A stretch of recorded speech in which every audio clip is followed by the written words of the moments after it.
కృపామయ TV వీక్షకులందరికీ క్రీస్తు పేరిట శుభాలు వందనాలు తెలియజేస్తున్నానండి.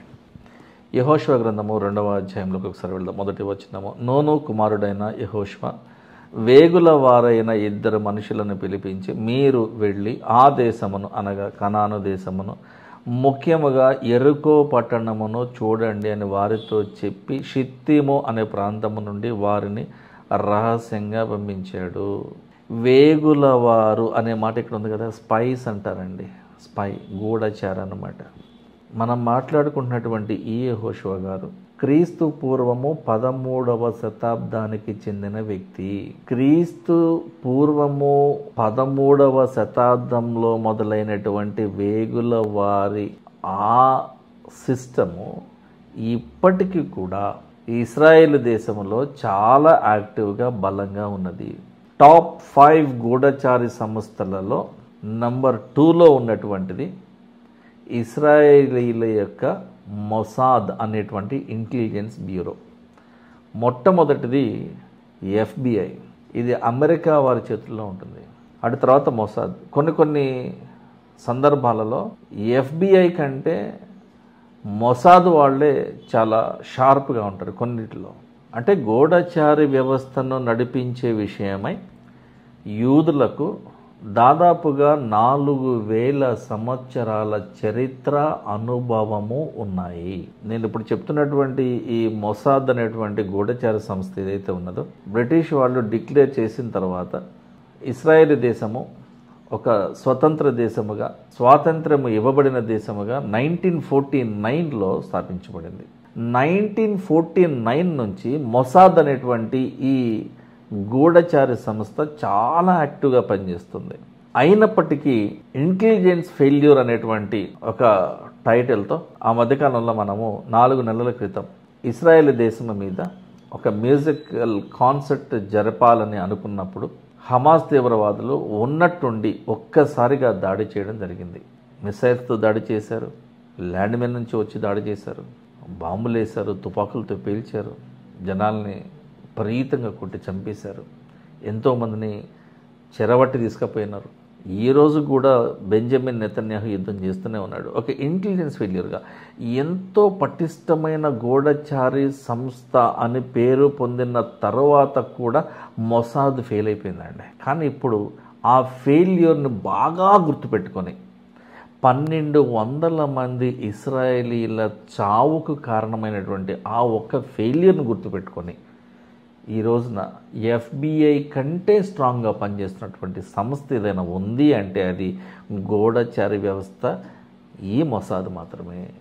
యెహోషువ పరిచయం చేసినటువంటి వేగుల వారి యొక్క ఆ నియమము ఇప్పటికి కూడా పనిచేస్తూ ఉన్నది. IDF ఉన్నది, అనగా ఇజ్రాయేలీ డిఫెన్స్ ఫోర్స్. ఈ మిలిటరీ ఇంటెలిజెన్స్ని, ఇశ్రాయేల్ దేశం యొక్క ఇంటర్నల్ సెక్యూరిటీ అంతటినీ కూడా మొసాద్ మాత్రమే చూస్తూ ఉంటుంది. అంటే ఈ సూపర్విజన్ అంతా కూడా మొసాద్ కనుసన్నల్లోనే జరుగుతూ ఉంటుంది. యెహోషువ కాలం నుండి ఇప్పటి వరకు 4000 సంవత్సరాలుగా అవిశ్రాంతంగా నిర్విరామంగా ప్రతి ఒక్క ఇశ్రాయేలీయుడు, ప్రతి ఒక్క యవ్వనస్తురాలు కనీసం 3 సంవత్సరాలు ఆర్మీలో పని చేయవలసిందే. అంటే ప్రతి ఒక్క యూదురాలు కూడా సైనికులుగా పనిచేయాలి. ఎనీ టైం యుద్ధం రావచ్చు కాబట్టి మీకు ట్రైనింగ్ ఇస్తాము, మీరు పని చేయాలి, ఆ ఎక్స్పీరియన్స్ ఉండాలి, అనుభవం ఉండాలి, అది గుర్తుపెట్టుకోవాలి, మర్చిపోకూడదు. ఇప్పటికీ కూడా ప్రతి ఒక్క పౌరుడు కూడా ఒక సైనికుడే. అది ఒక్క ఇశ్రాయేల్ దేశంలో మాత్రమే సాధ్యం, ఇంకెక్కడా కాదండి. యుద్ధము యెహోవాదే, గెలిచేది నువ్వే కానీ గెలిపించేది దేవుడు. మనం ఎంతమంది వేగుల వారిని పెట్టుకున్నా, ఎంత గూఢచారి వ్యవస్థను పటిష్టం చేసుకున్నా, మొసాద్ లాంటి ఇంటెలిజెన్స్ ఏజెన్స్ బ్యూరోస్ ఎన్ని ఉన్నప్పటికీ కూడా నేను చెప్తా, ఈ రహస్యాలన్నీ మనకి తెలిసినాయని మనం అనుకుంటున్నాం. కానీ అసలు నిజమైన రహస్యాలన్నిటినీ కూడా చేతిలో ఉంచుకునేది ఒక దేవుడు మాత్రమే. అందుకని ద్వితీయోపదేశకాండము 29వ అధ్యాయం 29వ వచనంలో అంటున్నాడు కదా దేవుడు, రహస్యములు మన దేవుడైన యెహోవాకు చెందును. మోషే గారు ఇచ్చిన స్టేట్మెంట్ అయిపోయింది, ఇంకేం చెప్పండి.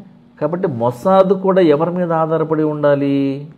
దేవుని మీద ఆధారపడి ఉండాలి.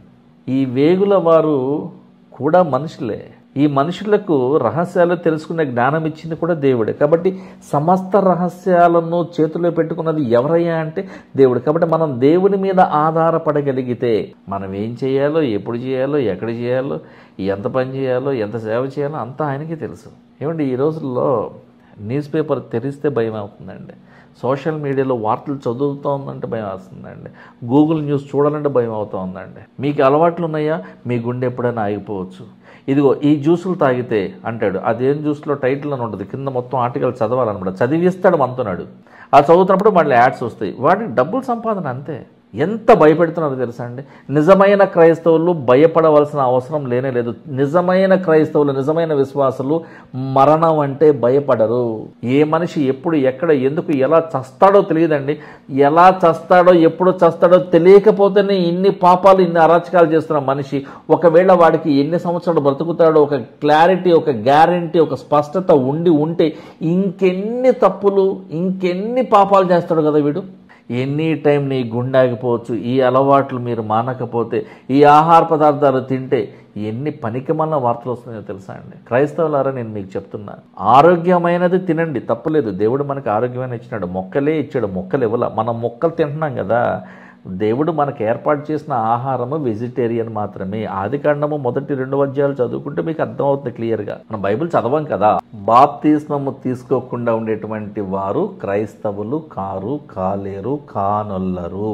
వీరికి రక్షణ రాదు, ఉండదు, లేదు.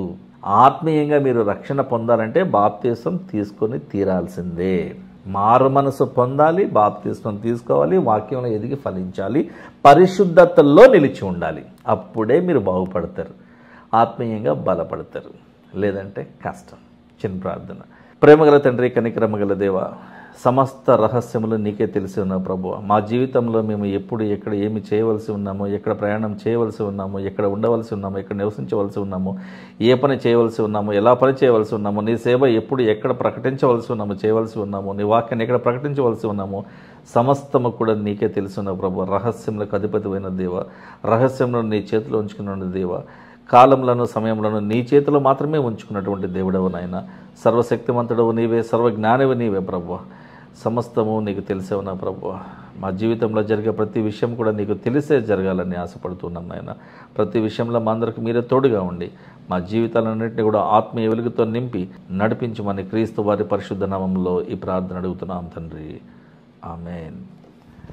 Thank you.